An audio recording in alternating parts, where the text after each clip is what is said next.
5 to plus 5, and Z ranges from 0 to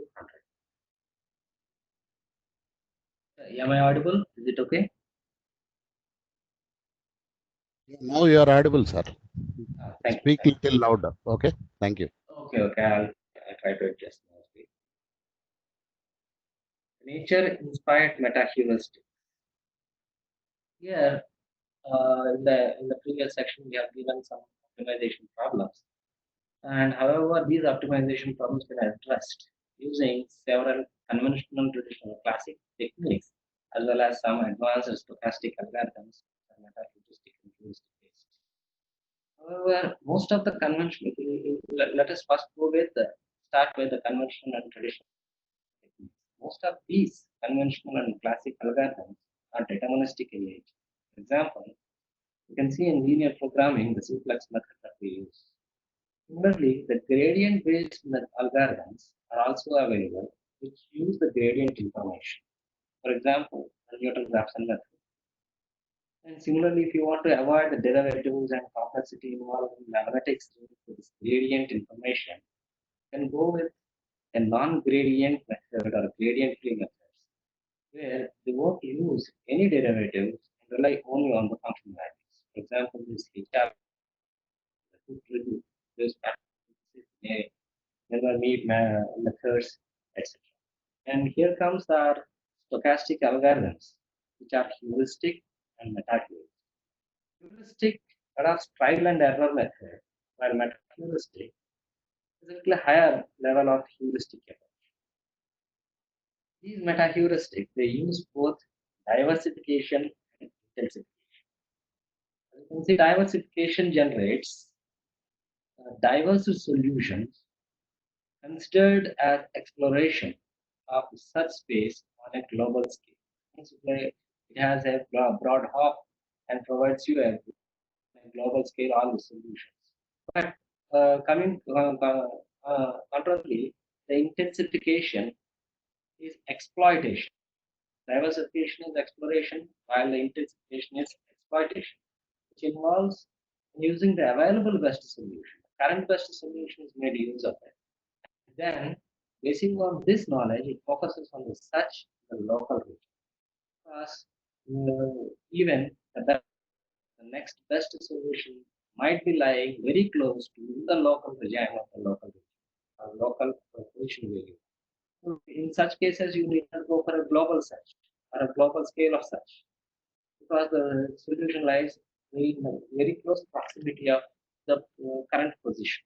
That's the reason why it makes use of the exploitation. We go to the history.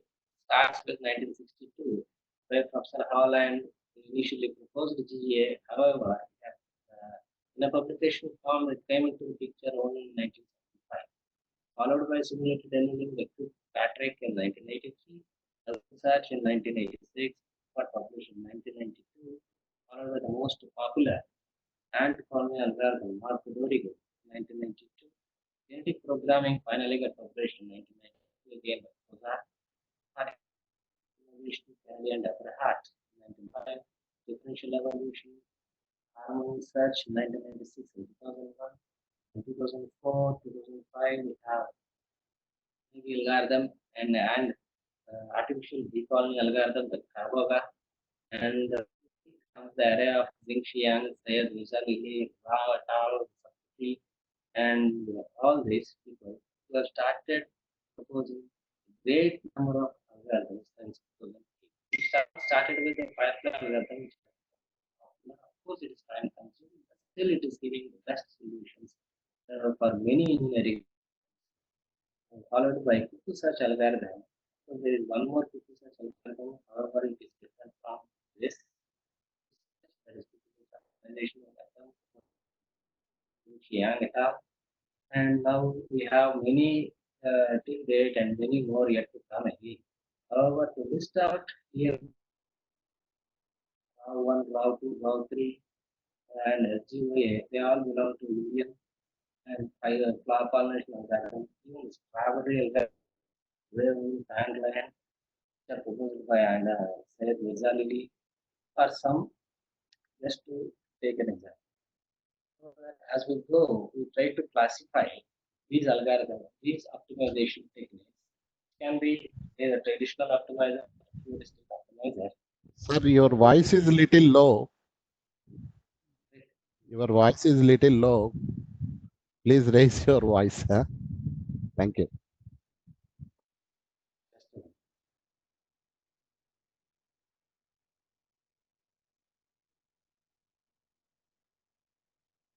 All right. Now, sorry. No, sir.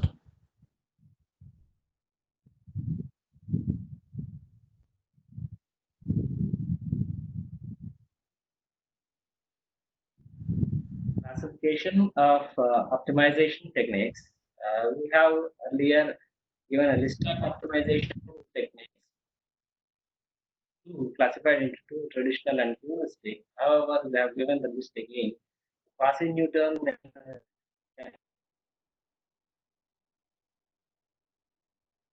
while heuristic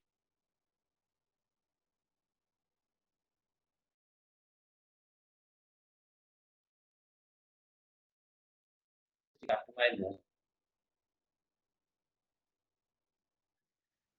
algorithm.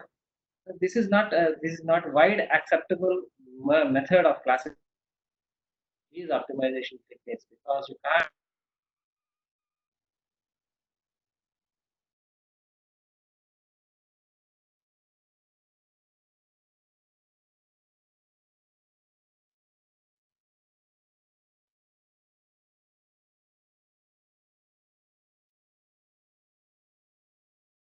in two ways, the traditional and heuristic, which is very good. While there are many ways in which the algorithm on. If the focus is the trajectory that the algorithm follows, then the classification can be trajectory based.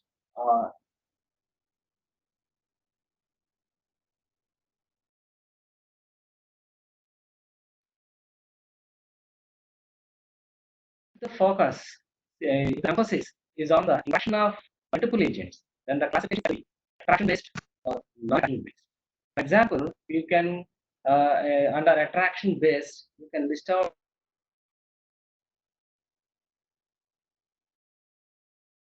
based, you can list out this, you can consider a genetic algorithm in which there isn't any attraction that is taking place between two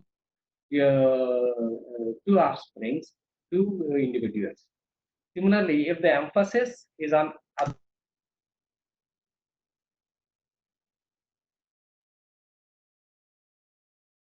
application can be equation based or rule based. So under equation based, you can list out these particle sum optimization technique into such algorithm. And on rule based, you can have this genetic algorithm and differential evolution algorithm. But the emphasis, not yet done, but the emphasis is on source of inspiration. Then, in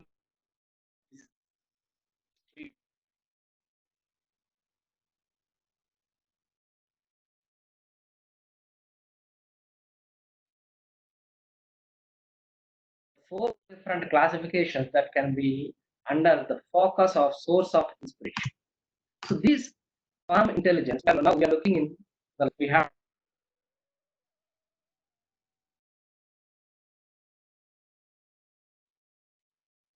agent.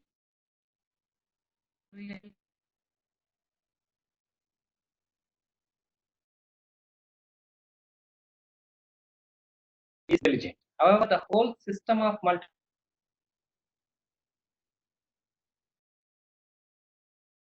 leading to algorithms. Agents are inspired by current intelligence due to current behavior like social science, termites, fish, and so here is a list of algorithms that come under this swarm intelligence. Which come under this swarm intelligence. By similar inspired, come under nothing known in this particular case. The swarm intelligence while these bio-inspired algorithms, they again form a subset of nature-inspired algorithms.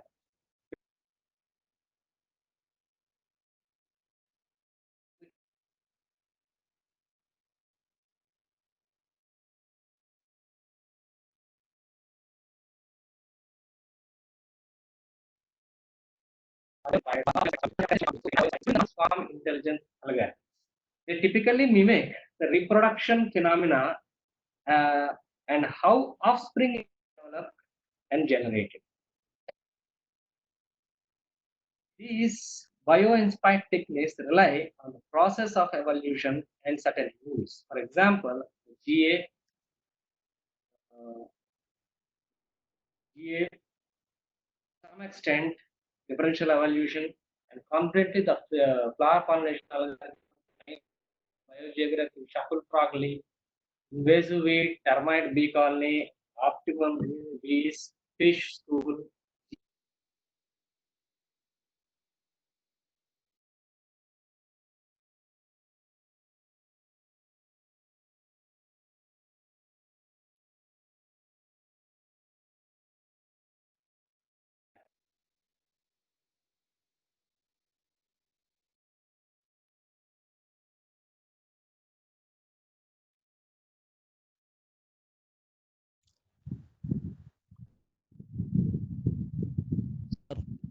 Chakravarti sir.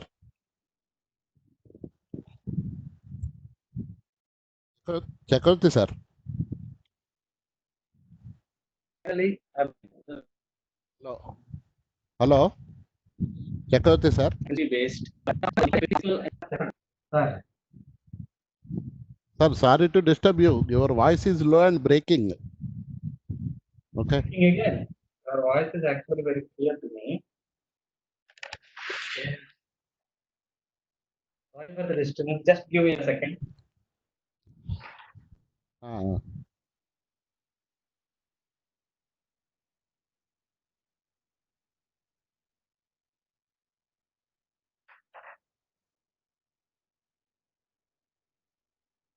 Is that okay, sir? Now, am I audible? now it is Clearly? okay, sir. Yeah, you are audible. Now you can go ahead. Thank you. Okay, okay. Sorry for the disturbance. Now you can see this. They are developed by mimicking the physical and chemical laws like the electrical charge, gravity, and water table. As you can see, there is a big list of algorithms which are proposed basing on this physics and chemistry. And these algorithms like Bang Big algorithm, black hole, central force algorithm, which is applied to antenna array synthesis problem and several other electromagnetic design problems. Charge system, electromagnetism, optimization, gravitational search, which is also applied to several antenna synthesis and electromagnetic engineering problems. Water cycle algorithm and many others. These are the three different categories. However, we have the remaining number, the different types of algorithm which doesn't come under all these three. However, they are nature inspired. They come under the other algorithms. They typically uh, inspired by the human emotions and how human behavior is. They doesn't have anything to do with the swarm nor the evolution process. Hence, they are listed separately as other algorithms, and they come under. You can see a list of algorithms that come under this particular category. However, if you want to develop an algorithm, or any other researcher so far has done, the essence of the algorithm can be summarized in this diagram. You can see the T means the current iteration of current generation, while T plus 1 is the next generation. That means x1, x2, so on up to xn, the current iteration individuals are given to as input to this algorithm, which is a black box consisting of all the rules, equations specific to the algorithm, which is completely a brainchild of the developer.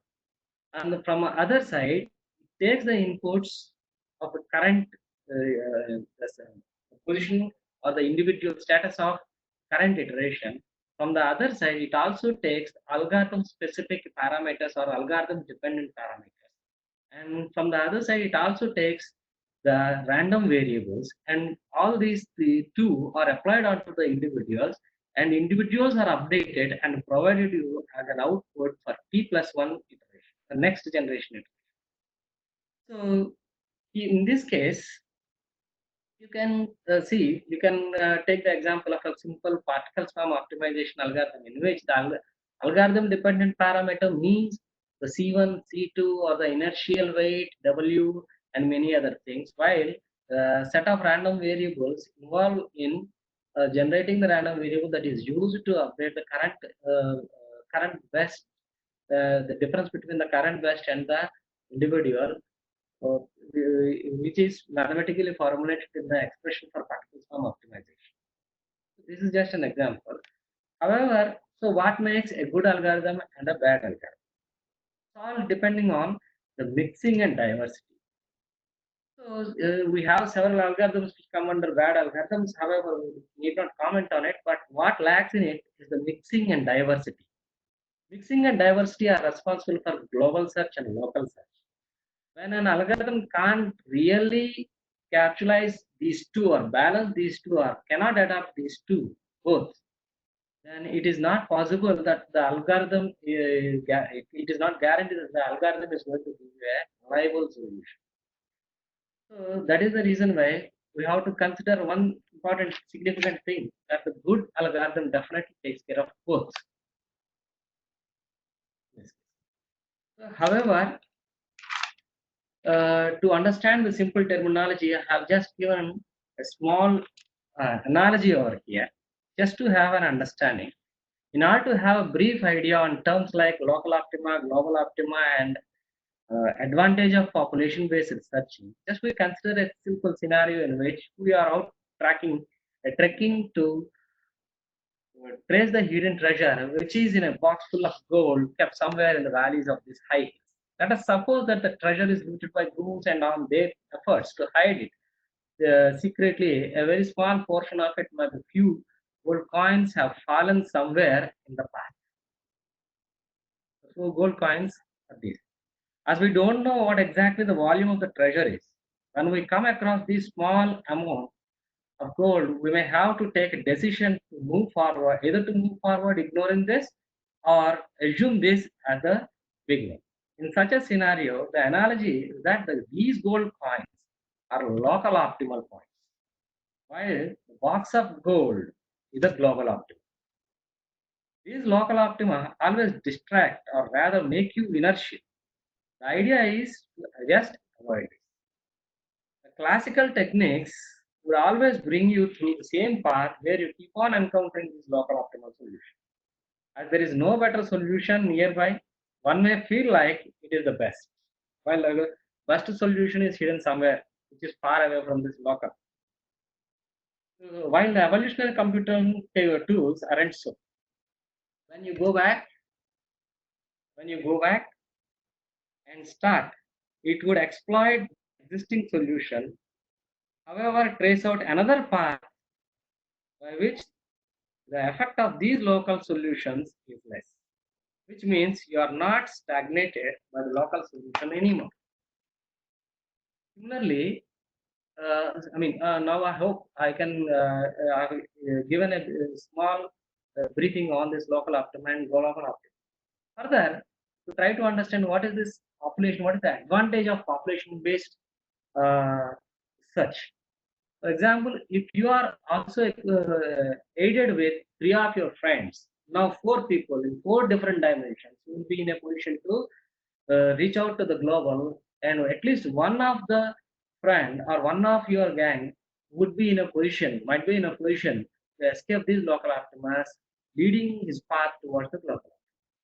This is not possible in a classical method where only one individual will following the same path, end up with the same path, end up with the same destination every time with respect to the initial position. The final solution strictly depends upon or severely depends upon the initial position, and this is the case with classical traditional techniques. However, evolutionary computing tools are not so. Whenever the initial position changes, the final position is completely independent of the initial position. So whenever, from wherever you start, there is a possibility that you reach the destination in a proper way. These are just the advantages. Now, just look into this optimization problem. That difficult to understand. However, one can classify them just to find the common elements of these optimization problems. Every system, the set of inputs, the variables, values, which gives us a specific output objective. This is a single objective problem here. I have given. The output objective can be minimizing or maximizing, which means the inputs can be tuned to control the output, thereby either to increase or decrease. So far, there are two significant components that we can see here, the input and the output.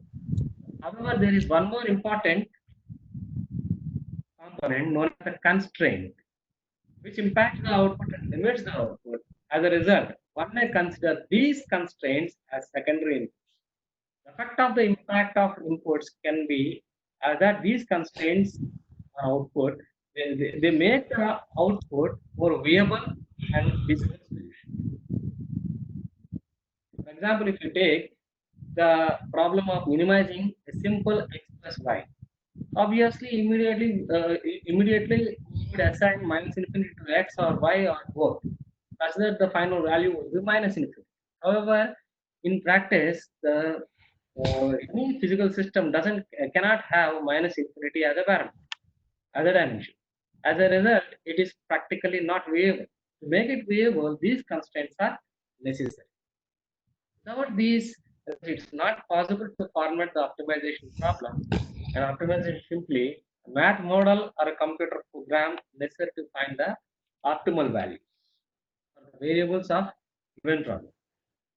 For example, if you see this, let us suppose that there are 10 variables with 10 discrete values. Each has 100 combinational inputs, from which one set of input would give you possible desired output. For such low magnitude discrete input problems, direct methods like brute force method are good enough. However, in practice, the real world problems have inputs which are continuous, yielding infinite number of combinations and set of inputs, which makes more complicated. So in order to understand what exactly the search space is, let's take the example of a simple problem of 10 power x minus sine of y plus 1 by z, and our aim is to minimize this expression. Then in that case, the x, y, and z are to be determined, which provides a minimum value to this expression, and these three are known as the design variables, and this finally turn out into a three-dimensional optimization problem, x, y, and z. So it can be considered that these x, y, and z are three dimensions of a rectangular box, a room. You are trying to explore or find out the best solution in that. Or, for example, you are trying to find out a component in this room, and that component is addressed by certain coordinates. With the naked eye, you can go through all these coordinates from one point to another point and finally reach your destination or reach your component that is of your interest. Finally, if you are aided with a hand stick along with your naked eye, then you have one more degree of freedom. Means you can this provides you with more degree of freedom. However, this entire room, the volume of this room is known as the search space, while additional tool that is assisting you in finding the component, uh, exploring through the entire volume is known as the additional degree of freedom. We gently go into the application of this social group optimization algorithm.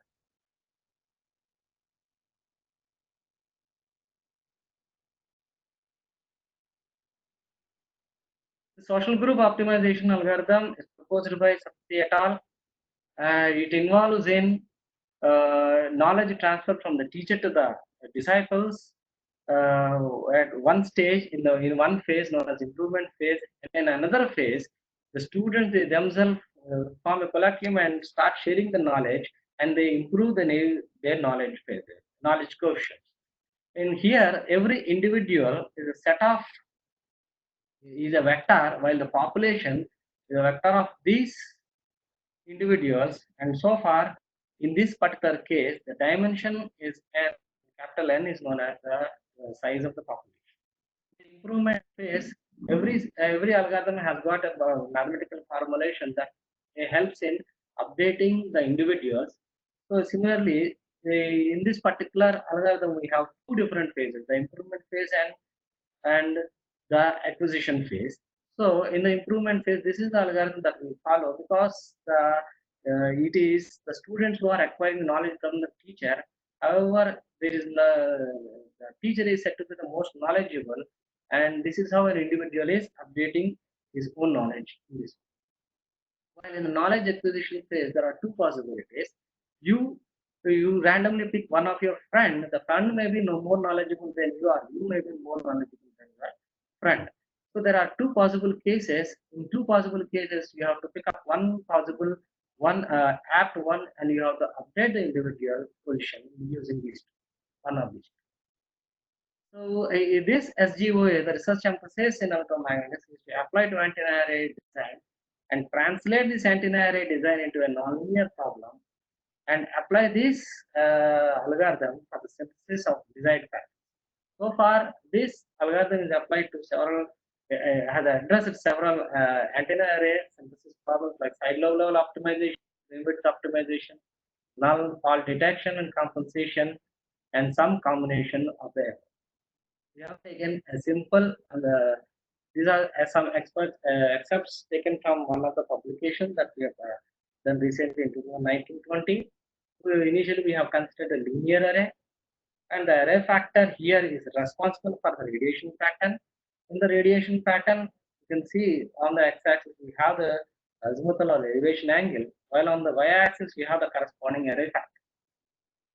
Looking at the radiation pattern, it's the distribution of the electromagnetic field, and you can see in the pattern, which is a rectangular plot, the side you can identify side lobes, while the center one is the main lobe. But the maximum one has to be addressed as main lobe, not the center one, because the main lobe need not be always at the center.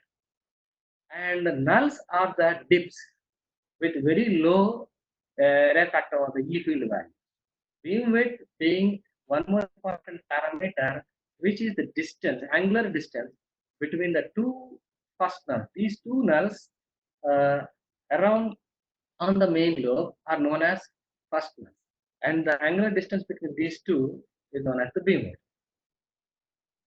So here, first initial, what we have to do is we have to translate the synthesis problem into an optimization problem, for which we have to understand the physics of this plot, where it is easily understood that the side lobe level and beam width are two conflicting parameters, which means that while we try to suppress the side lobes, the corresponding beam width is enhanced. Similarly, and so on. This is going a little quickly because this is just an implementation part. Most of the part is theoretical. However, this is essential because every individual, whether it is a teacher or a disciple or a student, every individual is an antenna element with a particular solution, and the solution is the distribution of current. So discrete current components, they form a vector Ij, and the corresponding population, if there are p number of individuals, then the corresponding population would be a matrix of n by p. And this is how we see a problem in single variable or a multivariable. Just reflected over here, you can see this first matrix is a single variable example, while the second one is a multivariable example. In an antenna array, the current excitation, the inter-element spacing, and the current excitation phase are the three steering parameters. However, you can use one of them or a combination of either of picking some of these three. So, as I mentioned in the search cartoon, where if you are looking with only using only current, then it comes under single variable problem. While if you are using the inter-element spacing for searching the best solution, then you are using the additional degree of freedom. The obvious advantages in terms of quick convergence or better convergence is also possible while you are going with an additional degree of freedom. The simulation framework can be understood in this way. While the SGO initially produces generates the initial population, which is given to LA factor that produces the radiation pattern, from which the radiation pattern can be plotted, from which the corresponding side lobe level limit can be read, and subject to the objective function, you can take a decision whether it is one of the individual or every individual is meeting the desired value or not. If not so, you can go back and continue the loop, or if it is meeting, you can terminate the program. And this is the side lobe level optimization and beamwidth control fitness functions, where the first expression is responsible for side lobe level control, while the second expression is responsible for the beamwidth control. And at last, the fitness is evaluated using both F1 and F2, while F1 is in terms of SLL, while F2 is in terms of beamwidth. So the final fitness can be computed using two weighting Wing vectors or biasing vectors C1 and C2. Two biasing coefficients C1 and C2. C1 multiplied to F1 and C2 multiplied to F2, because it all depends, because the problem is a highly nonlinear and complex problem. In some cases, it is observed that it is easy to achieve side lobe level, while it is so complex to not so easy to achieve the beam weight. So in such case, we have to stress on the beam weight rather than on the side lobe level. So these biasing weights would help us to apply some stress on one particular parameter and relieve some stress on the other parameter, which is easy to be achieved. So final fitness can be achieved on these two. It all depends upon the algorithm characteristics also. And the other thing is null positioning, where we desire to have the nulls in the desired direction. And these are some results, where the first plot refers to an unconstrained case. There is no constraint of beamwidth, while in the second case, we have the beamwidth constraint applied. The first constraint, the objective, both the constraint, the objective is to minimize the side lobe. However, in the first constraint, in the first plot, there is no constraint on the beamwidth. As a result, the desired minus 60 dB of side lobe level is easily achieved. While in the second case, as the beamwidth has to be maintained as that of the uniform distribution, the corresponding side lobe level could not be reduced beyond minus 17 dB. Similarly, the null optimization, here you can see multiple nulls. One is at 20 degrees, 40 degrees, 58 degrees. Here you don't see the nulls in those directions. However, here you could see this. Here the side lobe level is not induced into the constraints or not adapted into the objective.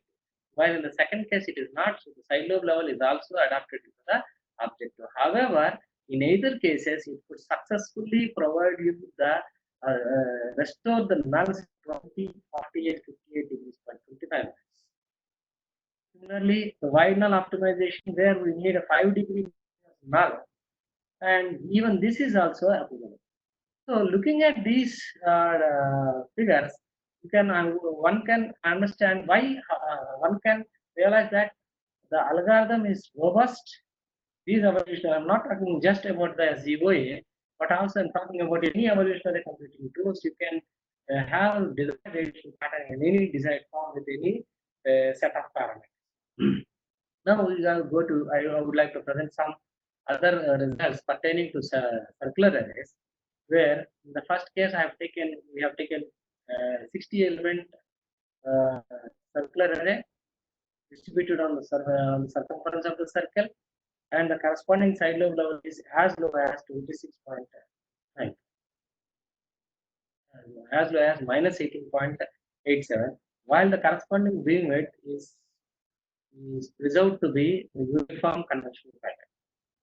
The problem is more robust, where the entire simulation-based work has been into 8 cases, ranging from 1 to 4, where every case, that is the first case number 1, minus 45, 30 degrees, minus 45, 15 and 30 degrees, there is no constraint. However, the same is achieved with a constraint of minus 15 dB SLL. Similarly, the main beam is T to 25 degrees in this case, and the same scenario is repeated. You can see this 45 and 30 degrees. While 45 and 30 degrees are preserved, you can have 15 degrees, null at 15 degrees, which is not so here. Again, the same 45 and 30 with the side lobe level reduced and beam steep. These are all the results pertaining to this. These are presented just to make you, just to realize that the algorithms, they can do anything. And why nulls? Earlier, I have given the results pertaining to 5 degrees. Here it is 30 to 50, 25 to 55, and so on. So this is the part related to the antenna array synthesis using FGOA. Slowly we move to the application of flower pollination algorithm to a mechanical engineering problem known as turning process. So this flower pollination algorithm is widely used in several engineering problems and managerial problems also, portfolio management, the, data science problems, and many other things. However, if you go to the history, it is proposed by Zhengxi Yang, who is also the person who introduced Firefly algorithm, Cuckoo search algorithm, and accelerated particle form optimization algorithm. The main emphasis is that there are over a quarter of million types of flowering plants in nature. 80% of them are flowering species. The main purpose of flower is ultimately to reproduce via pollination process. This flower pollination process is associated with the transfer of pollen by using pollinators such as insects, birds, bats, and flowers. So this is the what you can see. The pollination is the reproduction phenomena in flowers, and that pollination phenomena is mathematically formulated and adapted into and placed into an algorithm, and now it is called as flower pollination algorithm, because it also has something to do with the co-evolution and the other processes that are responsible for this pollination. You can see the pollination mechanism, which can be either self-pollination or cross-pollination. And the self-pollination means the transfer of pollen grain from the anther to the stigma of the same flower or another flower of the same species. So it is restricting itself to a local, that it is not going beyond its species, not going beyond its flower. Similarly, the cross pollination isn't so. It moves to long distances, and there can be biotic and abiotic process. Biotic, completely the pollinators are insects, bees, and wasps, while abiotic it is not so. The pollination mechanism has been aided by wind, water flow, and some other thing. So we can have a biotic cross pollination, which is considered as a global pollination or global search mechanism, algorithm terminology, while abiotic self-pollination process comes under local pollination or local search. There are certain rules that have to be taken care of in order to make the things idealized. However, because one may think, if I am pointing at an individual in in this particular algorithm, that individual, is it referring to the flower or the pollen or the flower or the plant? So in order to overcome all these things, there are certain rules that are framed. Accordingly, the biotic cross-pollination is global search, biotic is local, and there exists a flower constancy such that always there is some improvement, there is survival of the flower. The flower constancy means a bee and a flower relationship. Always bee goes to a particular flower, fetches its honey, until and unless the flower, until the flower is continuously could provide the food that is required to the bee, the bee continuously goes to the same flower without changing its path. So this flower bee relationship is known as flower constancy. So an individual can be a flower or a pollen gamete. These are some steps, mathematical formulations that are involved in flower pollination. The important thing that we have to consider in flower pollination algorithm is the switching parameter P. Because as I mentioned earlier, a good algorithm definitely balances both the global search and the local search. And here, the end user can control the switching from global to the global search to the local. You can have your preference to the algorithm flow, and that switching probability is P. And every time, in every iteration, will be generated, and this typical value of P lies between 0 to 1, and the random value also lies between 0 to 1. And if you have fixed P to some 0.8 and generate a random number which happens to be 0.3, then R appears to be less than P, in which case it follows the Levy distribution, which refers to the global. While if R is greater than P, then it follows the local pollination method. And the updation of the current individual takes place using this equation. So the applications of this flower pollination algorithm are in electromagnetics, engineering optimization, anti-hard combinatorial optimization from data fusion and op-amp design, training neural networks, manufacturing schedule, and nurse scheduling problem, and many others. However, here we are considering the turning process. This experiment has been carried out in my college using with the help of some mechanical engineering colleagues, where the workpiece is the job, which is cylindrical solid, and it keeps on rotating with certain speed of motion, and a cutting tool keeps on running on the surface of this cylinder and cutting the surface of this material, removing some material, such that finally the surface of this job is smoothened. And finally, the smoothness on the surface of this is measured in terms of surface roughness. So if this experiment has to be modeled, then can be considered that the three input variables are V, F, and D, and the corresponding output is surface roughness. So the entire experimentation process can be translated into a modeling problem like this. So here the experiment has been carried out for 24 times. However, we have taken the first 16 data for training, and you can see the experimental outcome on the right side. However, some part of the data is masked because the data yet to be published, it is still on the press, so you cannot expose the data.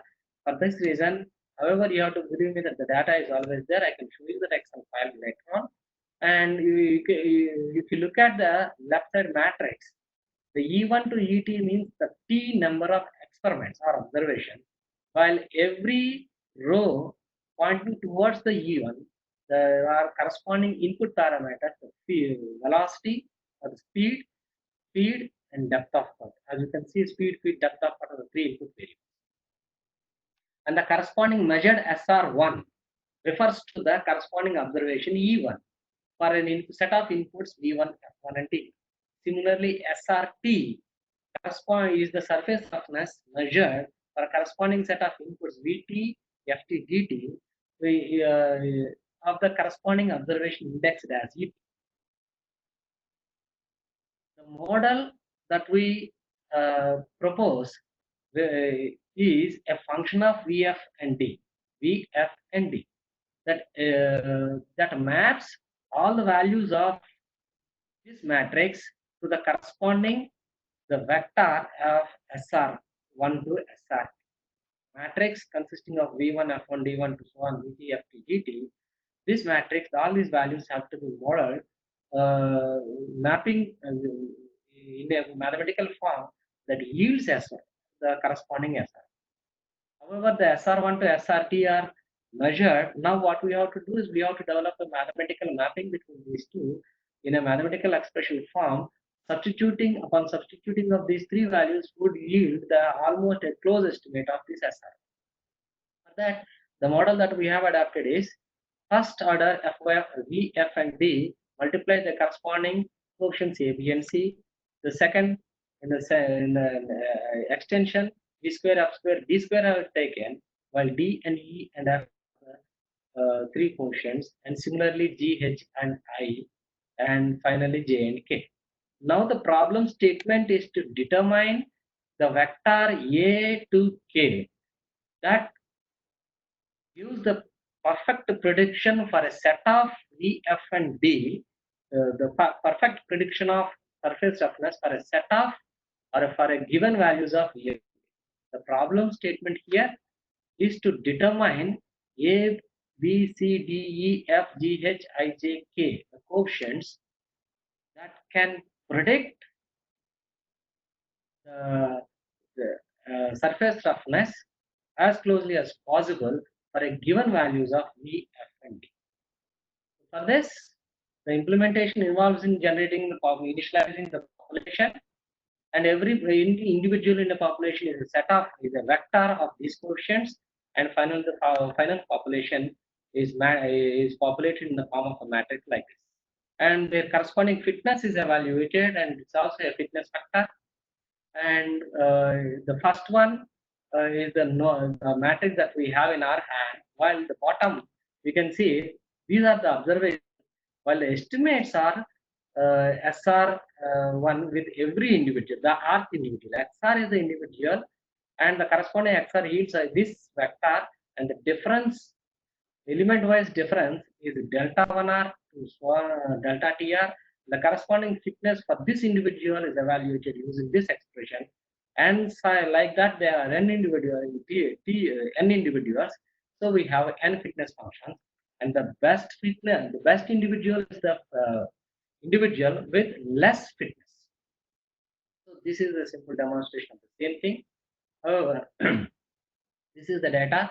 Now you can see this ABCD has determined the weights are minus 0.9. You can see this right side end minus 0.0264, minus 40, so on, e to k, and these values upon submission, substitution in the mathematical model yields these model values, while these are surface roughness measured values, while the model obtains surface roughness values of these, and their respective errors are calculated and mentioned in the last column. One can see that almost all the errors are less than 10%, and out of which, out of 16, at least 10 are less than 5%, or around 5%, and only 2 to 3 are lying between 5 to 10%. Only one is having a very higher. If you ignore this, the remaining are better. The best solution being the last one, the green shade, 0.0. So this is how I hope I could demonstrate the modeling problem. However, I'm given later on, you can discuss whoever interested. Now, I would just like to give a brief introduction to some of the other works that are possible with these evolutionary computing tools. Especially these are the credit goes to Jam Angara, who shared these slides to me of his work. Here, in the earlier this presentation, we have considered isotropic elements, hypothetical elements, while this is a practical antenna that they have taken, and they have designed the practical antenna for several applications like MIMO, broadband, multiband, and other applications using these evolutionary computing tools. Here they have applied, they have made use of the genetic algorithm and the evolution process, crossover, mutation, expanded generation, and selection. And this is the planar surface is taken, segmented into several squares, and totally a matrix is framed out with binary values 1 or 0. And in order to obtain the final matrix,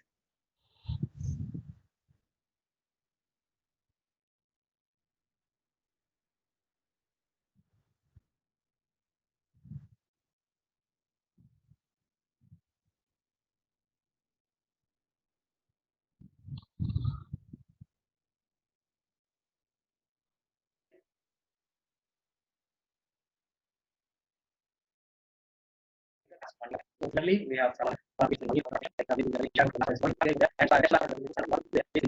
and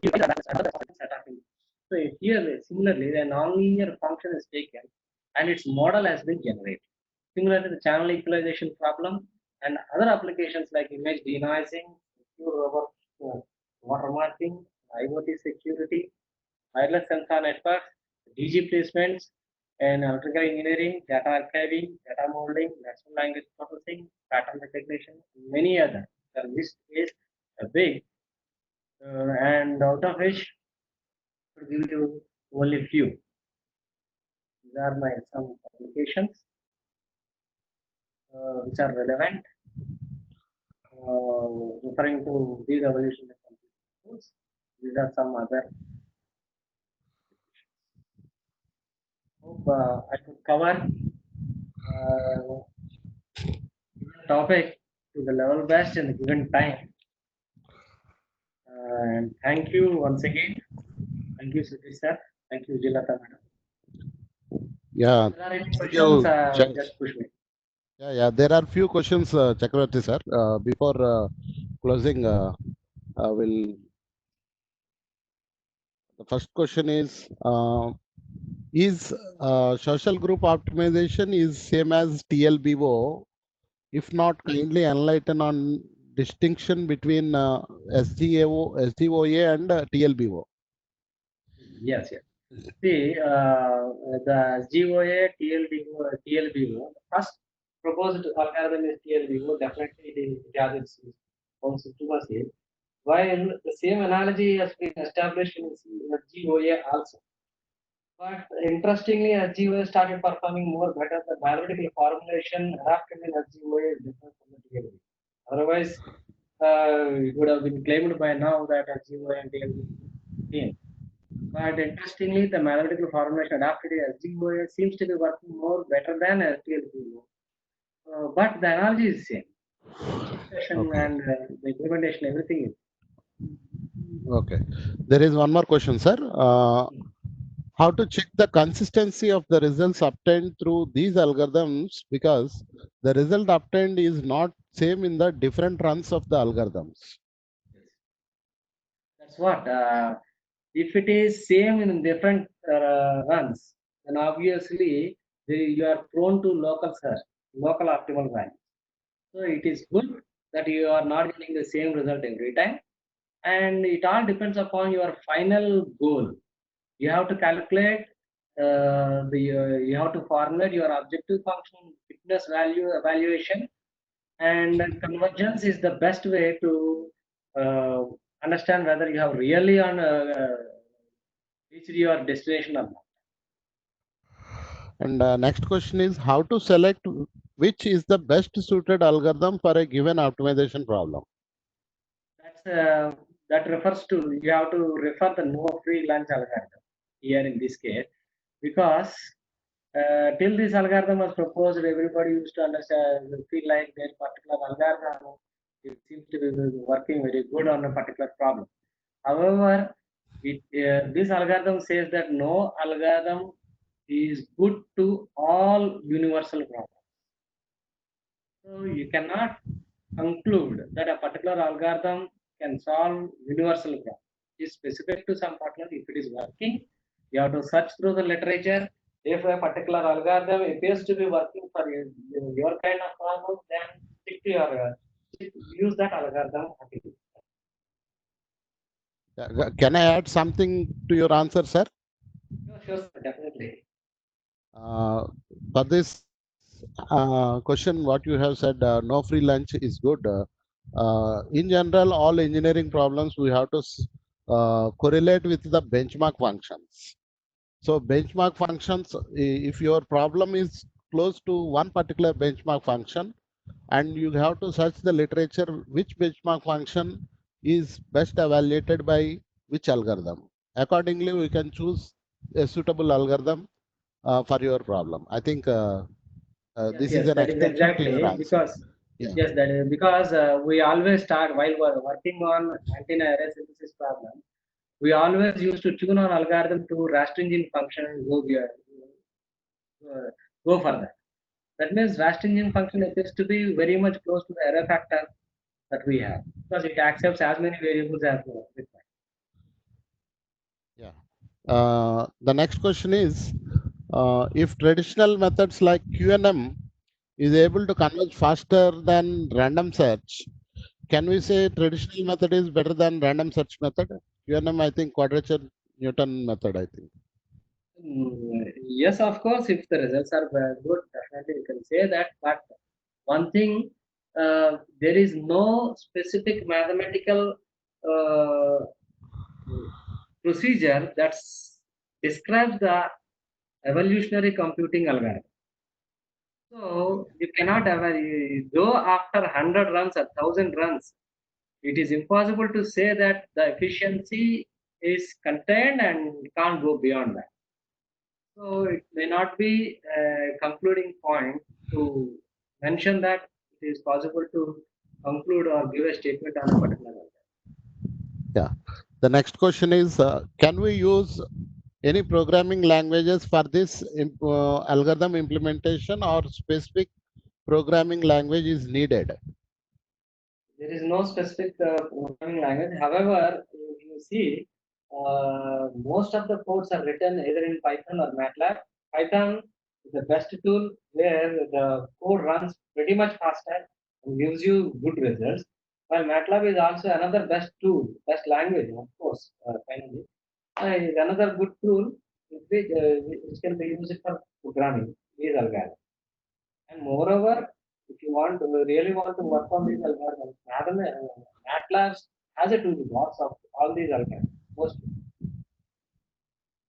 Next question is, can you suggest any better optimization technique for signal processing in non-uniform sampling? non-uniform sampling. Well, I have never gone through such problem. However, it is available in the literature, and I hope I think you can answer this. No problem. Some of Yeah, us are it is. working on it. It is, as far as my knowledge is concerned, once if we could able to formulate it as an optimization problem, I think we can apply any type of algorithm. Only thing is we have to check with the benchmark function to which benchmark function this problem is correlated. Accordingly, we can use such the respective algorithms. And one more question, sir. What are the, can you give any specific application in electrical engineering? Yes, yes, that's what I mentioned. DG placement, and there is one more software defined networks. What do you mean by DG, sir?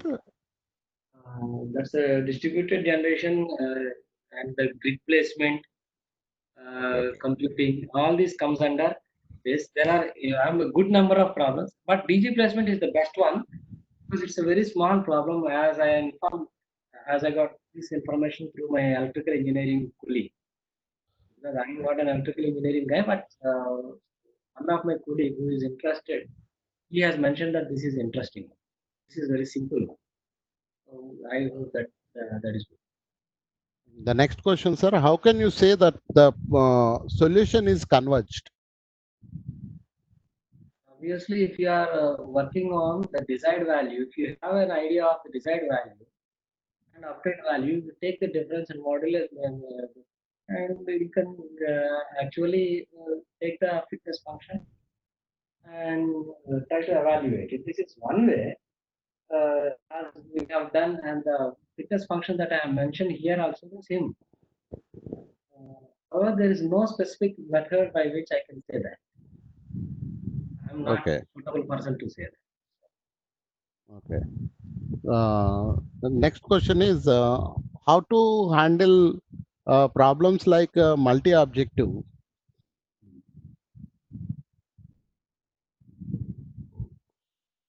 Multi-objective problems. How to handle multi-objective problems?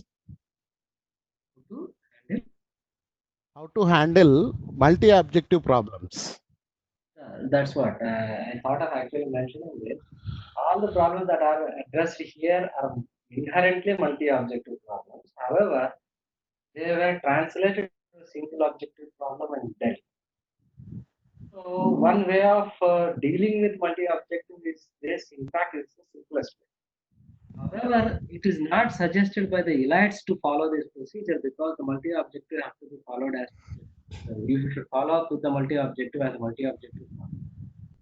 For that, you have to go through the concept of Pareto front, the population, best solution, and finally, once you can populate the best set of solutions onto the Pareto curve, then what you can do is you can use some fuzzy some decision rules to find the best solution from it.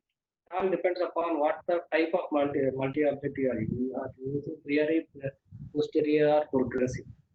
So it all depends upon the type of multi objective nature method that you want to add. Okay. I think it is. We are at the end. I request all the participants to fill the feedback form. Feedback form is given in the chat box. I request all of you to fill the feedback form.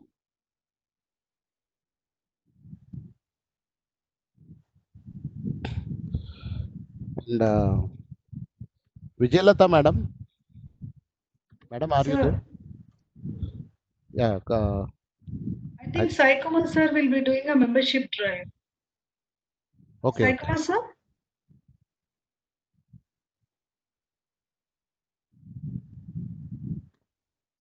Yes, madam. 1 second. I'm checking, ma'am. Yeah. Chakravarti sir, thank you very much, sir, for Sujit accepting sir, my make me as a invitation. presenter, sir. Yeah. Yeah. Madam, thank you. Thank you, Sudhir sir. Yeah. Thank you very much, Thank you, Chakravarti. all the You have participants. you have given a wonderful beginning. You have discussed a vast area in 1 hour. It is. I know it is very difficult to discuss. Ah.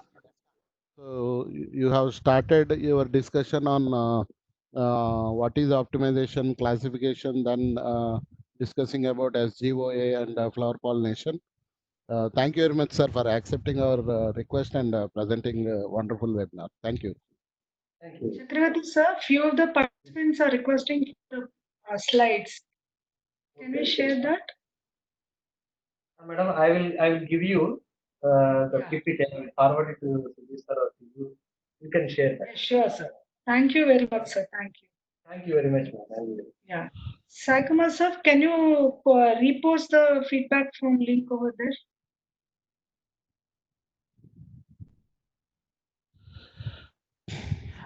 Yes, ma'am. 1 second. Do my Few- screen is visible, ma'am? Yeah, yeah, It's your visible, screen sir. is visible, It's sir. visible. Visible, sir. Just I need to play, I guess. I have posted the link once again. Okay. And, yeah.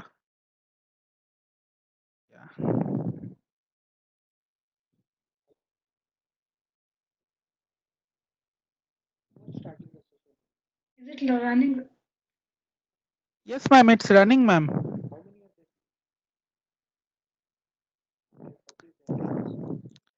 Ma'am, is it audible? No, sir. 1 second, ma'am.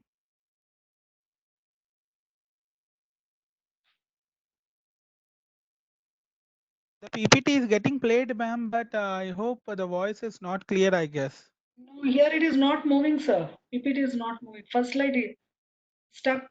It's on the first slide only. It has gone to the second slide. It has gone to the second slide, but no audio. Voice, ma'am. Yeah. Yeah. Okay. Might be.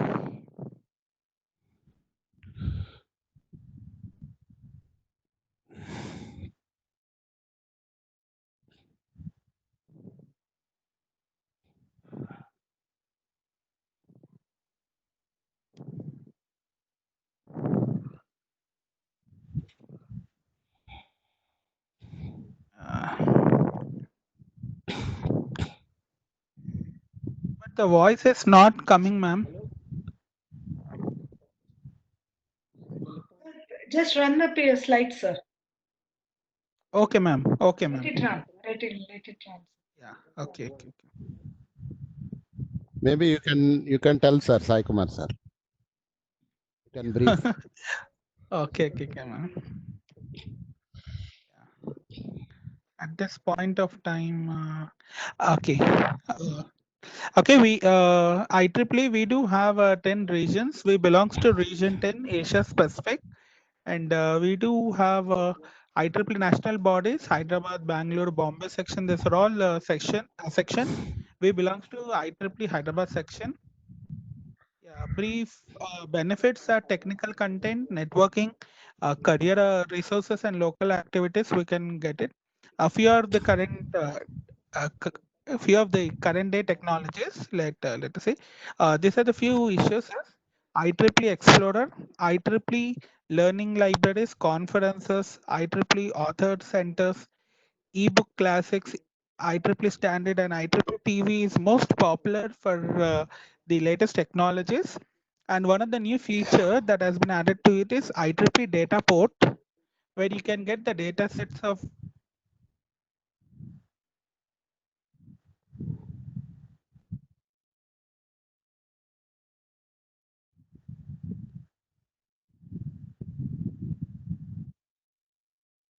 Your voice is not clear, sir. Sai Kumar.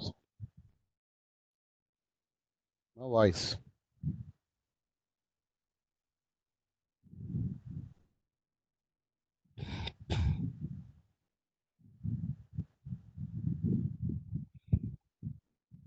yeah. One second. Okay. Regarding networking is one point aspect, and second one is career resources like this. All you can get an IEEE certification programs, e-learning libraries too. There are so many e-books classics available, and IEEE Learning Network is one of the most popular website for the latest technologies, and you can get the certification program also. And IEEE job sites is also one more thing, and IEEE mentoring program, which is very popular. Even we do internship programs by doing mentoring also. And local activities such as this finding a region and section, and access to all the local volunteers in IEEE Collaborate Tech. We do have a discount for all these conferences, articles and books, societies and memberships, discount marketplaces, places, and IEEE product discounts too. These are the special affinity groups that is very popular. One is IEEE site and Epics in IEEE also. Right now the membership cost is for student it is $13.5, and for professional members it is $85, which is offering a 50% off for all student and faculty. Is also IEEE is also having an app called IEEE app. Even you can know all the events and happening things in this app. And this is a website for communication, that is IEEE hyd.org is a site for IEEE, and this is the social medias where we follow IEEE Facebook and Twitter. Okay, thank you very much. If you have any questions, you can post to Vinit Kumar Gunjan at the rate of IEEE.org. The membership drive there. Thank you, madam.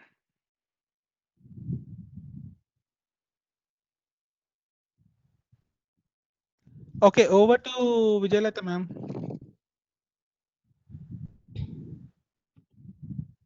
Thank you, sir. Thank you, ma'am. Yeah. I thank all the participants for actively participating in this session. Thank you, Chakravarti sir, for sparing your valuable time. Thank you, Sudhi sir, for moderating the session. Thank you, Sai Kumar sir. Sai Kumar, sir, can I stop the recording? Yes, sir. Sir, you can stop. Yes, sir. Thank you.